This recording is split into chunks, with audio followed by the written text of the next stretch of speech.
Hello, j'espère que vous allez bien. Bienvenue sur le podcast qui libère la parole. Ça fait un moment déjà que j'avais envie d'aborder ce sujet sur le podcast, parce qu'il y a encore beaucoup trop de clichés à ce sujet. Vous l'avez sans doute lu dans le titre, dans cet épisode, on va parler du fait d'être jeune et d'être malade, et de tout ce que ça implique au sein de la société. J'ai compris à travers mes dépens que la majorité des gens ont du mal à comprendre que c'est possible d'être malade en ayant une apparence quelconque, pour ne pas dire entre guillemets normale. J'en ai déjà parlé sur le podcast. Quand j'étais jeune, j'ai vécu beaucoup de mépris, de la part d'inconnus dans la rue, même à l'hôpital, vis-à-vis de mon handicap invisible. Pour celles et ceux qui me découvrent avec cet épisode, il faut savoir qu'on m'a diagnostiqué la mucoviscidose à l'âge de 6 ans. Et donc, c'est à l'âge de 6 ans où j'ai commencé à avoir un traitement adapté à ma pathologie. J'étais dans un très mauvais état. J'ai dû rester plusieurs semaines hospitalisée avec des perfusions pendant plusieurs mois. C'est une période qui n'a pas été simple parce que j'avais 6 ans. Et en plus de ça, c'est à l'âge de 6 ans où tu prends conscience de la mort. Et la mucoviscidose, c'est une maladie incurable. C'est-à-dire qu'il n'y a pas de traitement pour la soigner. Il y a juste un traitement pour améliorer les conditions de vie au quotidien. Mais la maladie est toujours là. À cette époque, il n'y avait pas de traitement miracle. C'est-à-dire que je tombais souvent malade. Dès que j'avais un rhume, une angine, je pouvais me retrouver hospitalisée d'urgence. C'est un changement de vie radical de découvrir qu'on a une lourde pathologie. Même si d'un autre côté c'est rassurant d'avoir un diagnostic et d'avoir un traitement adapté, ça n'enlève pas le fait que c'est dur à vivre et de s'adapter, surtout quand on est très jeune. Pendant une année, j'ai eu une scolarité qui a été un peu bouleversée, à cause de tous ces traitements et de mes hospitalisations qui n'étaient pas du tout prévues. J'étais en classe de CP, il me semble, à cette époque, et je me souviens que c'était très compliqué pour mes camarades de classe de comprendre que d'un jour à l'autre, j'étais malade et qu'il fallait prendre soin de moi, en tout cas faire attention à moi. Il y avait des consignes à respecter, et certains ont eu beaucoup de mal avec ça. Ce qui est totalement normal puisqu'ils avaient mon âge, donc ils étaient aussi très jeunes. De mon côté, j'ai fini par prendre conscience des enjeux, des risques, des aménagements à adapter pour que ma vie soit un peu plus paisible. Mais de leur côté, ce n'était pas le cas, vu que ça ne les concernait pas, vu qu'ils n'avaient pas la sensation de ce que c'est que de vivre avec cette pathologie-là. Donc c'était très compliqué pour eux de conscientiser tout ça. J'ai pas forcément subi de vagues de harcèlement, heureusement, mais j'ai quand même vécu cette période d'incompréhension totale de leur part. Et je me suis sentie un peu à l'écart, parce que j'étais différente et parce qu'ils me percevaient différemment. Le regard des autres enfants était difficile à gérer, mais le regard des adultes l'était d'autant plus. Quand on a un handicap, et plus précisément un handicap invisible, le regard des gens change et diffère du regard envers les autres. J'ai pas eu besoin qu'on me l'explique. Je l'ai découvert à mes dépens, rien qu'en me garant sur des places handicapées. On a déjà eu des remarques avec mes parents, de la part d'inconnus qui passaient par là, et qui se sont permis de faire des réflexions, comme si on ne méritait pas d'avoir ce droit, comme si on était des imposteurs. Alors que si j'ai cette carte, si on m'a donné ce droit, c'est parce que j'en suis légitime. Donc j'ai rien à me reprocher en soi. Et en plus de ça, ces gens-là, ils ne connaissent pas mon combat. Ils ne connaissent pas ma vie. Donc oui, ça a été pénible pendant plusieurs années, puisque je devais vivre et apprendre à vivre avec cette maladie et tout ce que ça implique. Et en plus de ça, je devais gérer le jugement, le regard des gens, le fait que les gens ne cherchent pas à comprendre plus loin que ce qu'ils voient. Le souci avec ça, c'est que quand tu essaies de te défendre, même si rien ne t'y oblige, eh bien les gens n'y croient pas. Parce que pour eux, j'ai l'air en bonne santé, malgré que je ne le sois pas du tout. Et en plus de ça, un enfant pour eux, c'est pas forcément malade. Ou alors ça a un rhume, ça a une bronchite, ce genre de choses. Et à cause de ces gens-là, qui étaient quand même assez nombreux à l'époque, c'était il y a 20 ans, et il y a 20 ans, les gens avaient aucun scrupule pour venir te parler dans la rue, limite venir t'agresser. Maintenant, c'est un peu moins le cas, mais les gens jugent toujours, via leur regard.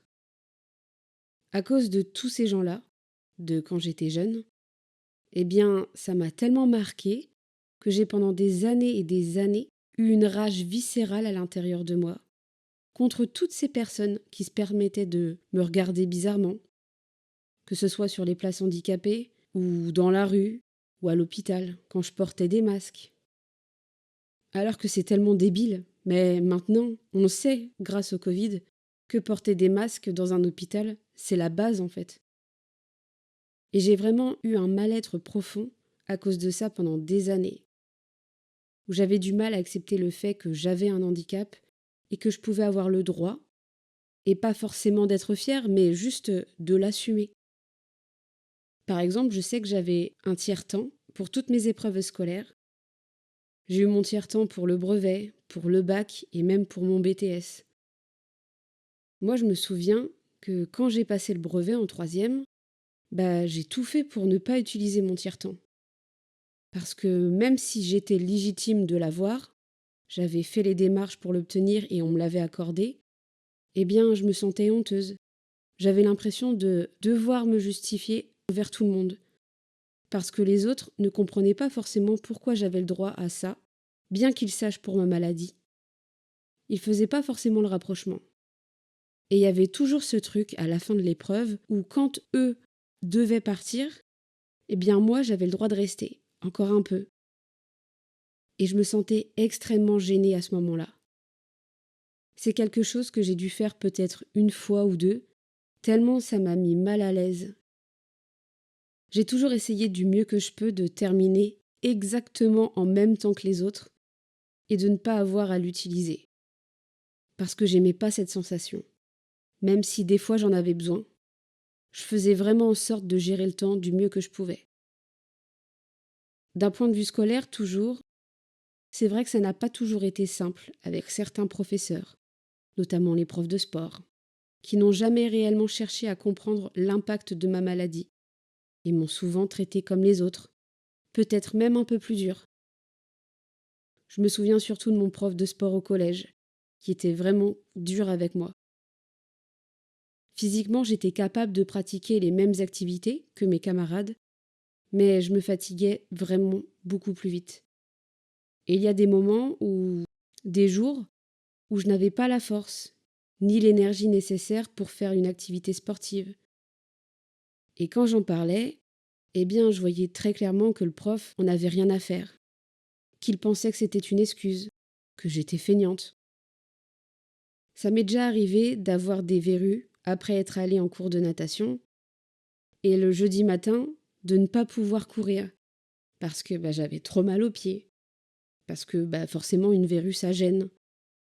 Et j'avais un mot de mon médecin qui me disait que si j'avais trop mal aux pieds, je devais pas pratiquer. Sauf que mon prof n'a jamais voulu entendre ça. Et il m'a forcé à courir. Et le pire, c'est qu'il nous encourageait. Même si le mot le plus adapté serait forcer plutôt que encourager. Mais il nous encourageait toujours plus. Même quand on n'en pouvait plus. Sauf que dans mon cas, si je force trop, ça peut avoir des répercussions sur ma santé.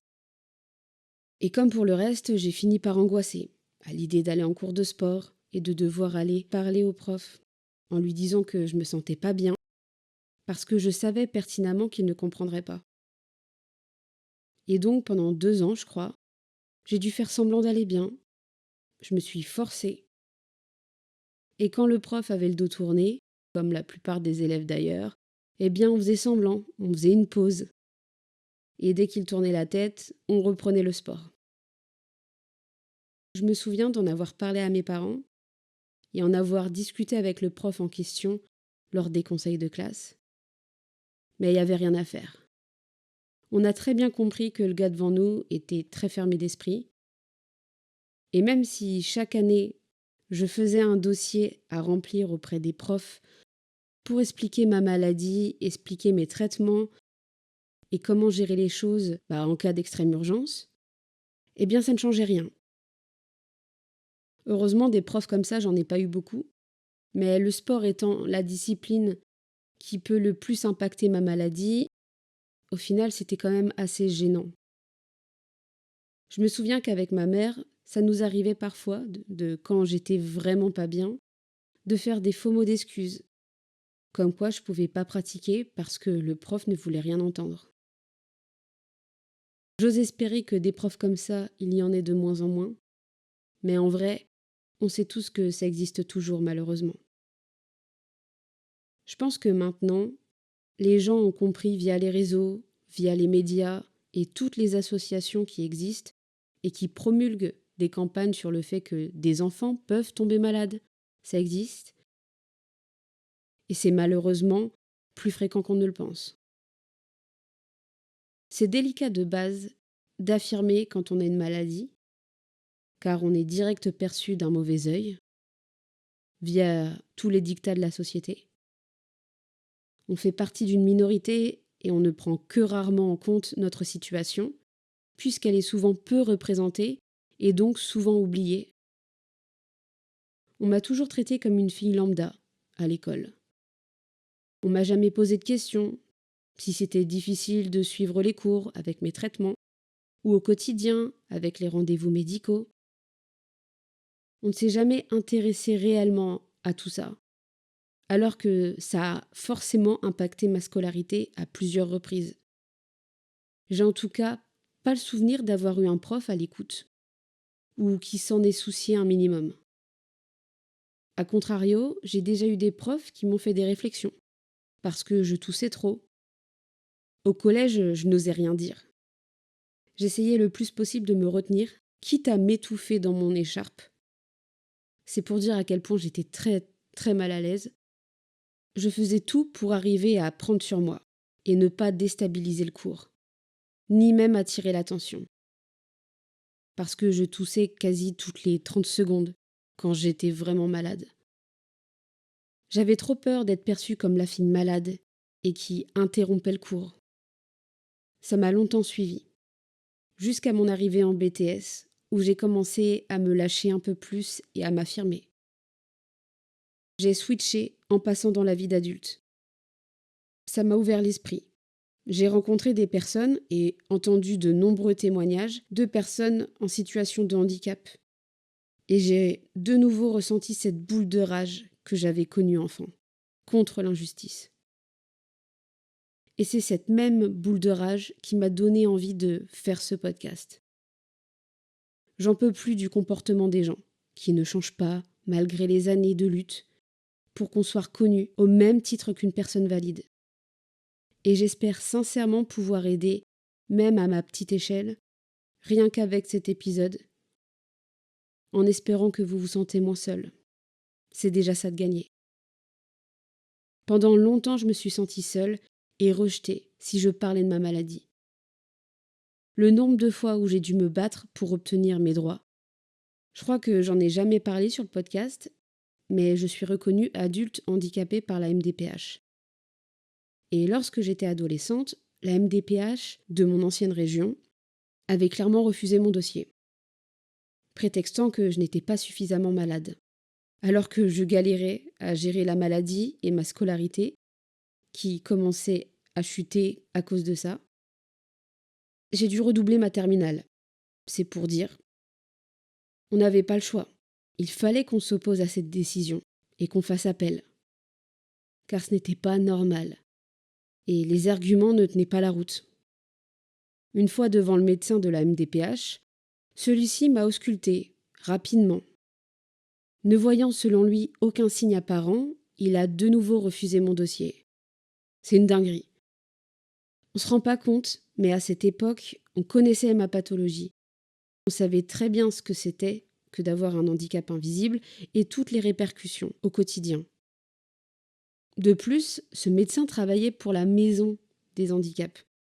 Donc c'était son métier à ce gars-là, de savoir analyser une pathologie et un patient. Comme, selon lui, je ne montrais pas assez de signes, bien ça ne l'a pas convaincu. Je ne l'ai pas convaincu que ma vie était pénible, par moments. Pas forcément tout le temps, mais selon certaines périodes, j'étais plus encombrée que d'autres. En plus de ça, je pouvais être hospitalisée n'importe quand.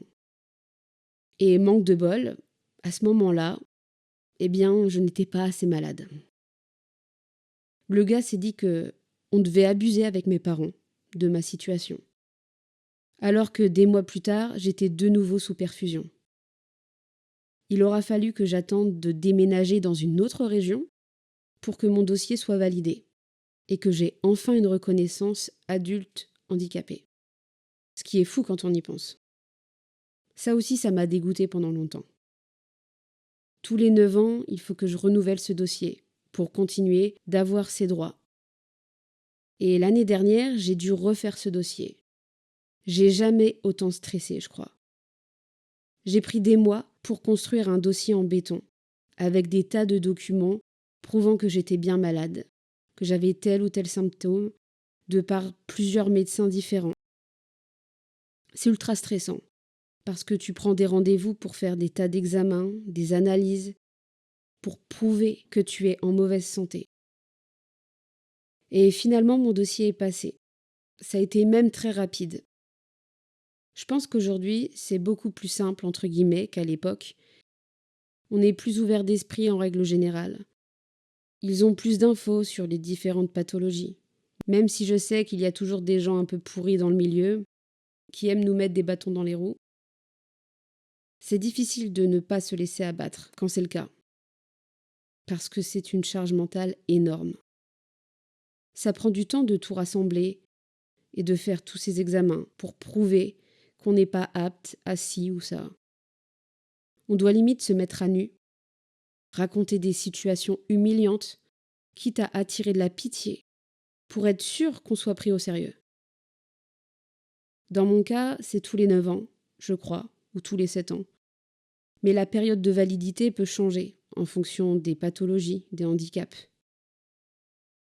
C'est important de ne pas baisser les bras, d'insister quand on ne nous prend pas au sérieux, de remettre les personnes à leur place quand elles nous jugent, nous font des réflexions ou nous mettent mal à l'aise, que ce soit des gens de votre cercle proche ou même des inconnus. On n'a pas à se laisser faire. On a des droits comme tout le monde. On n'a pas forcément choisi de vivre ainsi, on le subit, et on n'a pas à subir le regard des autres ou le jugement des autres. C'est aux autres de changer, pas à nous. J'aimerais pouvoir faire plus, mais à mon échelle, à part reprendre les gens, les sensibiliser sur le sujet, je ne vois pas trop ce qu'on pourrait faire davantage. Si chacun faisait un petit effort pour ouvrir un peu plus son esprit et accepter les différences des autres, je pense que le monde se porterait beaucoup mieux. En tout cas, c'est mon avis. J'espère que cet épisode vous aura plu. J'espère qu'il n'aura pas été trop long. En tout cas, merci pour vos retours et pour ce temps d'écoute que vous m'accordez.